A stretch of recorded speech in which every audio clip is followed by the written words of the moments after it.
कुमार धानक है, संजय धानक है, विश्वास है और मंजीत चिचड़ाना, ये अलग अलग जिलों से जो इनके अध्यक्ष हैं, उन सब ने भी इनके साथ आज इंडियन नेशनल लोकदल पार्टी में आस्था व्यक्त करी है। मैं इनका स्वागत करता हूं, इनका अभिनंदन करता हूं।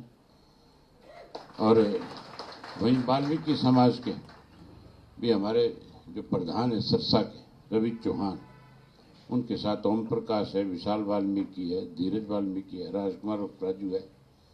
ये भी आज यहाँ तो कम संख्या में आ पाए, लेकिन परसों मुझे सरसा मिले थे, बहुत बड़ी संख्या में सब ने इकट्ठे होकर के इंडियन नेशनल लोकदल पार्टी को ज्वाइन किया।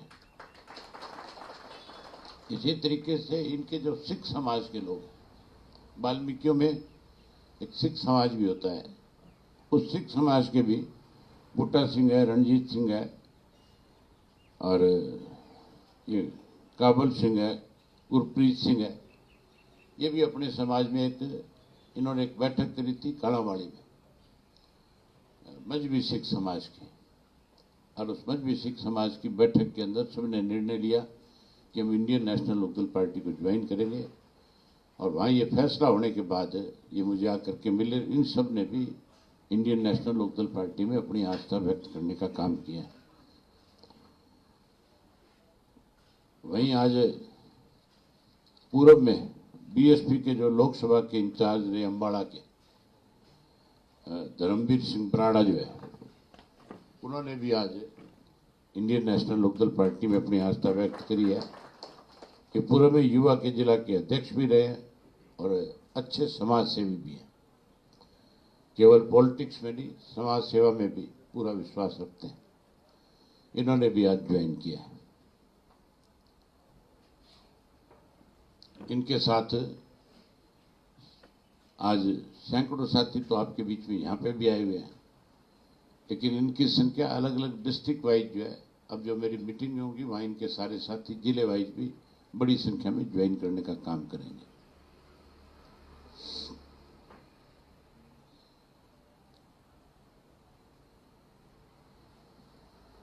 आज तो बस विशेष रूप से आपको इसी के लिए निमंत्रण दिया था कि ये ज्वाइनिंग है हमारी, और खास करके उस समाज की है जिस समाज की सरकार अनदेखी करने का काम करती है। विशेष रूप से बीजेपी की सरकार बनने के बाद हमारा बैकलॉग जो है वो सबसे ज़्यादा खाली है। सबसे ज़्यादा मार जो है नौकरियों के मामले में आज एससी समाज के और पिछड़े वर्ग के लोगों पे पड़ी है। जब से ये कौशल रोजगार योजना शुरू करी है, क्योंकि उसके अंदर कहीं कोई रिजर्वेशन नहीं है, उसमें तो जो कोई फार्म भरता है और जिसके पास ज़्यादा बड़ी सिफारिश होती है, जिसके पास ज़्यादा पैसा होता है, ये सरकार उसी को जॉब देती है। ना तो इन लोगों के पास सिफारिश है और ना पैसा है। इसलिए सबसे बड़ी मार, सबसे ज़्यादा कमज़ोर अगर किसी वर्ग को इस सरकार ने किया है तो मैं समझता हूँ पिछड़े वर्ग और एससी समाज को किया है। इसी तरीके से स्कूल बंद करके ग्रामीण गरीबों का बच्चा एजुकेशन ना ले सके, उसको शिक्षा में पिछड़ा करने का काम इस सरकार ने किया। इसलिए मौजूदा सरकार से दुखी होकर के, परेशान होकर के इन सब साथियों ने यह फैसला लिया कि गरीब की सुनवाई अगर किसी राज्य में सबसे ज़्यादा थी, गरीब को सम्मान अगर किसी राज्य में सबसे ज़्यादा बड़ा मिला, और बैकलॉग अगर किसी ने भरने का काम किया, तो चौधरी ओम प्रकाश चौटाला जी जब 2000 में मुख्यमंत्री बने थे, उन्होंने सबसे पहले जितनी भी इनकी वैकेंट पोस्ट थी, उन पोस्टों को अखबार में ऐड दे करके निकाला और उस बैकलॉग को उन्होंने पूरा करने का काम किया। कोई एक सिंगल वैकेंसी भी हमारे टाइम में खाली नहीं रहती थी। हम उसको हमेशा हर प्रायोरिटी पे उसको भरने का काम करते थे ताकि गरीब आदमी को उसका रोजगार मिले, नौकरी मिले।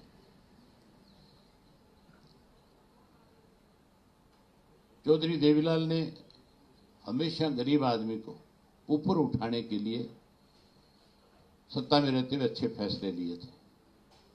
एक उदाहरण आपको बताता हूं, बड़ा आपने कभी सुना नहीं होगा। ये जो गांव गांव में चौपालें बनी थी, ये चौपाल चौधरी देवीलाल ने जो है सोनीपत से हिसार जा रहे थे, और सिसाना एक बड़ा गांव है, रास्ते में जब उस गांव को क्रॉस कर रहे थे तो दरख्त के नीचे 100-150 आदमी, बारिश हो रही थी, भीग रहे थे।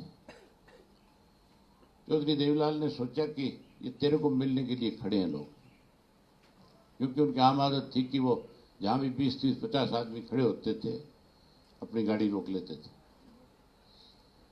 उन्होंने गाड़ी रोकी और गाड़ी रोक करके उनसे पूछा कि भाई तुम यहां बारिश हो रही है, कैसे खड़े हो? तो बोले चौधरी साहब हम तो बारात में आए हैं। तो बोला बारात में आए हो तो यहां क्यों भीग रहे हो? जिसके यहां बारात में है उसके घर में जाकर के बैठो। तो कहने लगे जी उनके घर में जगह नहीं है, हम तो समा रहे थे। उनका ये शब्द था, मैं उस वक्त साथ था, और उनके लिए बैठने की कोई जगह नहीं है घर में, इसलिए मजबूरी में हम लोग यहां खड़े हैं। चौधरी देवीलाल ने उसी दिन फैसला कर दिया था कि गरीब आदमी के लिए बैठने की ऐसी जगह बनाऊंगा कि उसको ये महसूस ही नहीं होगा कि तू कहीं दूसरे के घर पे आया है। उन्होंने ना केवल चौपाल बनाई, बल्कि उन चौपालों के अंदर मुड्डे रखे, उनमें चारपाइयां रखी, उनमें बिस्तर रखे, ताकि किसी भी गरीब के घर में कोई मेहमान आए तो उसको अगर रात रुकना है तो उसको बिस्तर भी मांगना ना पड़े कहीं से। उन चौपाल से बिस्तर देते थे, खाट देते थे। इन सरकारों ने उन चौपालों की मरम्मत भी नहीं कराई। इसी तरह से गरीब की बेटी की शादी के लिए 5100 रुपए की कन्यादान स्कीम जो है वो चौधरी देवीलाल ने शुरू की। उसके साथ साथ कैसे गरीब का बच्चा जो है पैदा होने के बाद स्वस्थ रह सके, उस बच्चे को पैदा करने वाली मां को खुराक के रूप में उस वक्त में 300-500 रुपए दिए। उस वक्त का 300-500 रुपए बहुत बड़ी चीज थी। वो खुराक का मतलब था कि उसको घी मिले, उसको गोंद मिले, उसको जमावना मिले, ताकि उसका बच्चा स्वस्थ रह सके। ये सारी सोच उस वक्त चौधरी देवीलाल की और चौटाला साहब की थी कि गरीब को कैसे आगे बढ़ाया जाए। आज की मौजूदा सरकार और कांग्रेस ने तो गरीब का शोषण किया है। हम अपनी सरकार बनने के बाद उन स्कीमों को और आगे बढ़ाएंगे और ज्यादा कैसे इनको मदद मिल सके, इनके बच्चे अच्छे स्कूलों में पढ़ सके, आगे आ सके, उसके लिए अच्छे फैसले करेंगे। आज तो ये सब लोग आए हैं, इन सब लोगों ने इंडियन नेशनल लोकदल पार्टी में अपनी आस्था व्यक्त करी है। मैं इनका स्वागत करता हूं, अभिनंदन करता हूं और इनसे उम्मीद करता हूं कि ये इंडियन नेशनल लोकदल पार्टी के संगठन को मजबूत करेंगे और वहीं उसके साथ साथ जहां संगठन को मजबूत करने का काम करेंगे, वहीं हर जिले के अंदर, हर हल्के के अंदर अपने साथियों में जागृति पैदा करेंगे कि असल में आपका हितैषी कौन है। आप सब आए, आप सबका धन्यवाद है। आपके लिए चाय की व्यवस्था है, सब चाय पी करके जाएं।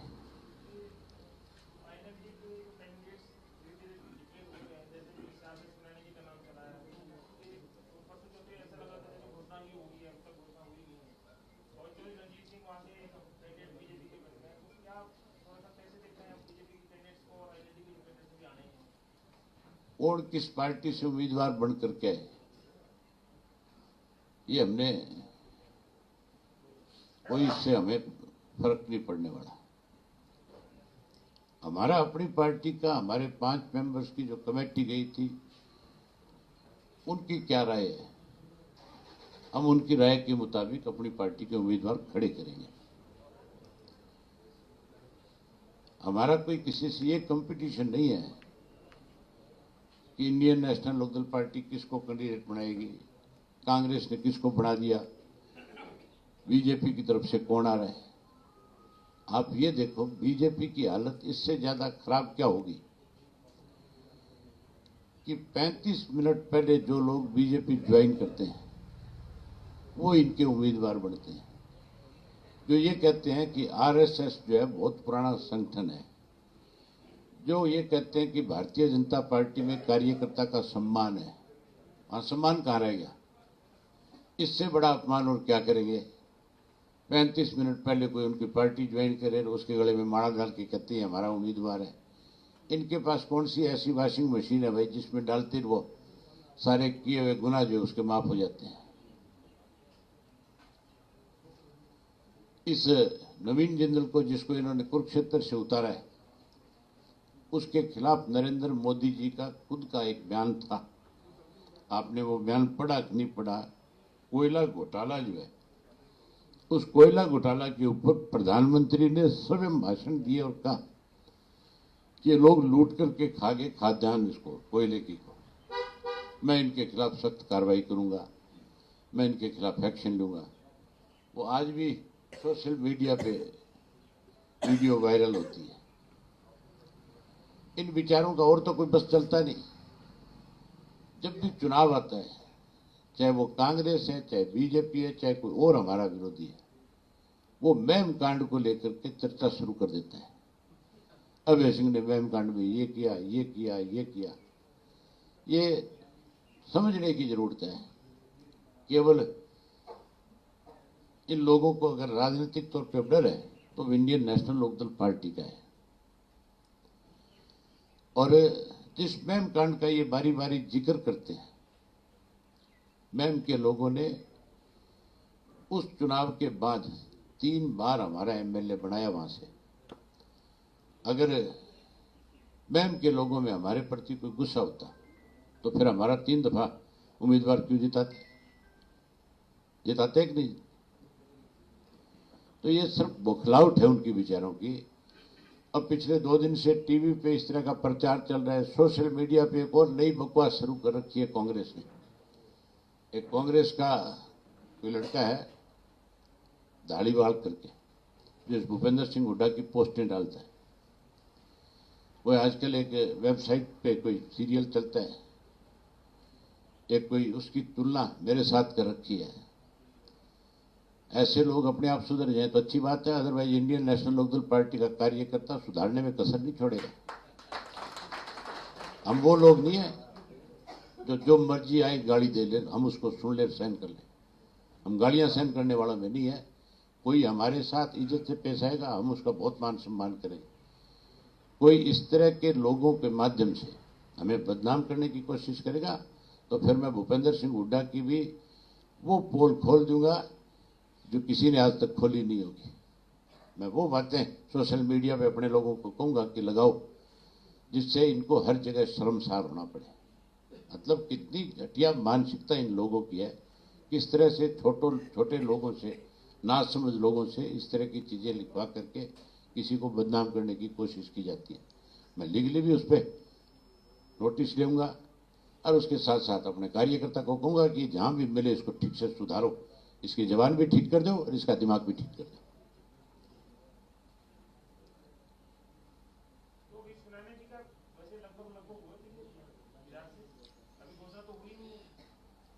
जब आप लोगों ने अपनी कलम से लिख दिया तो कमी रहेगी क्या? कोई नहीं, जब वाक्यों की करेंगे तब कर देंगे, लेकिन ये मान के चलो कि हमारी पार्टी का तकरीबन यही फैसला है। आपके साथ बैठ करके विचार विमर्श करूंगा, फिर तय करूंगा।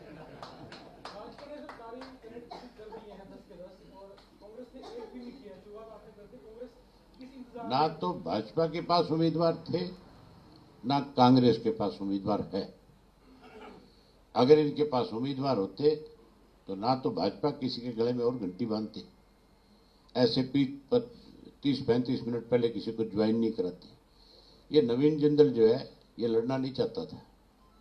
इनका घर का परिवार का ये फैसला था कि हम चुनाव नहीं लड़ेंगे, लेकिन उसको ईडी का डर दिखा करके कितनी बार आपके सोशल मीडिया पे, कितनी बार आपके चैनल्स पे चला है कि नवीन आज ज्वाइन कर रहा है, आज अमित शाह से मिल रहा है, आज फलाने से मिल रहा है, रोजाना कयास लगाए जाते थे। और उसकी तरफ से रोजाना सफाई आती थी कि नहीं, मैं किसी पार्टी में नहीं जा रहा, मैं तो अपने बिजनेस में, अपने व्यवसाय में व्यस्त हूं। लेकिन उसको ड्रा करके ज्वाइन कराया गया और उसको कहा गया कि चुनाव लड़ना पड़ेगा, क्योंकि कोई कैंडिडेट था ही नहीं, कोई लड़ने को तैयार ही नहीं था। वहां तो चर्चा चल रही थी, आम जो कुरुक्षेत्र में और बीजेपी में चर्चा थी वो ये थी कि करनाल की जो रेणुवाला जो मेयर थी कि उसको उम्मीदवार बनाया जाएगा, या कैलाश सैनी का जिक्र आता था, या एक डीडी शर्मा है उनका नाम आता था। इसका तो कहीं चर्चा ही नहीं था। ये तो कांग्रेस में थे, इनको तो वहां से जबरदस्ती ड्रा करके लाया गया। मुझे लगता है कहीं हुड्डा को ये रोहतक से ना लड़ा जाए, बीजेपी वाले हुड्डा को रोहतक से ना लड़ा देंगे, है बदल भी सकते हैं। कौन सा सिंबल दे दिया?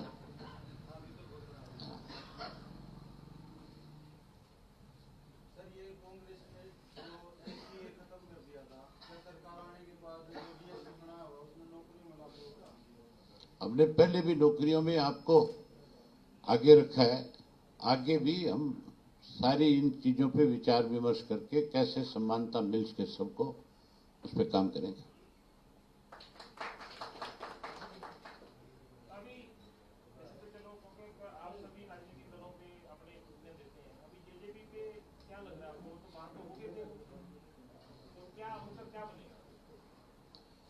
अब क्या बढ़ेगा? मैंने तो आपको बताई थी ना, है जो मतदाता था जेजेपी में जिसने वोट दिया था वो 99% इंडियन नेशनल लोकदल पार्टी के साथ वापस आ गया।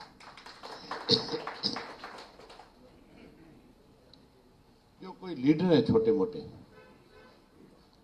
अब किस स्वार्थ में उनके साथ है मेरे समझ में नहीं आ रहा, शायद वो भी जल्दी छोड़ देंगे। इस लोकसभा के चुनाव के बाद आप भी अपनी कलम से जेजेपी लिखना छोड़ दोगे, ये हालत हो जाएगी। अच्छा सर, आपने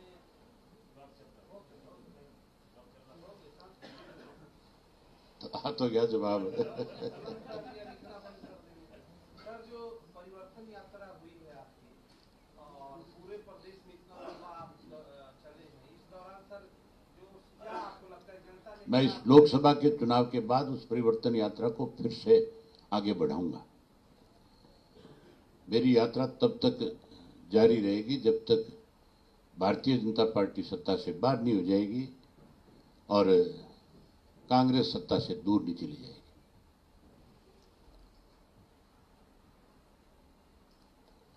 आओ, आपके लिए चाय तैयार है।